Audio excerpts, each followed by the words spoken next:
Warzone has finally received its big updates and integration with Call of Duty Vanguard, bringing with it all kinds of new things, from the new Caldera map to all of the Vanguard weapons, and all sorts of other minor tweaks here and there, including the Ricochet anti-cheat coming very soon as well. But throughout Warzone's existence, there's been one big feature that the community has been crying out for, and that's a console field of view or FOV slider. All consoles were stuck at 80 FOV, whilst PC players could slide it all the way up to 120 if they liked. Why is this important? Well, a higher FOV just allows you to see more around you, and in many instances offers a huge advantage to PC players who already have the potential to run on higher quality and higher frames per second. All the signs were there that this big update was going to give console players what they finally want, and we could all run around Warzone with reasonable harmony. This was because Call of Duty Vanguard multiplayer has a field of view slider, and essentially we were going to move over to the Vanguard engine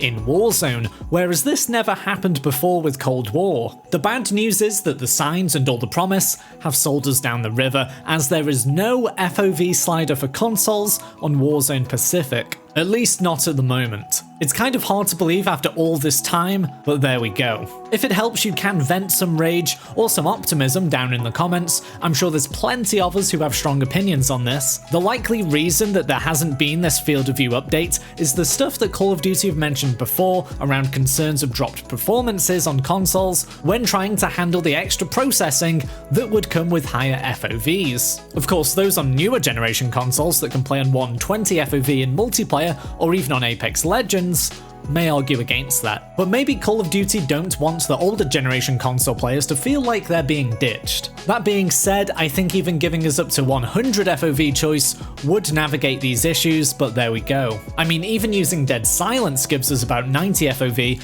albeit for just a few seconds. Now, I do think, despite the bad news right now, we will see an FOV slider in the future, perhaps when next generation consoles are more widely used. Having this level of demand from the community can't go ignored, or at least unanswered, forever, especially with Raven Software being seemingly very on the ball with what the community on Warzone wants, and communicating that well. Sorry to be the bearer of bad news, I hope you're at least enjoying the new map and content update. Bye for now.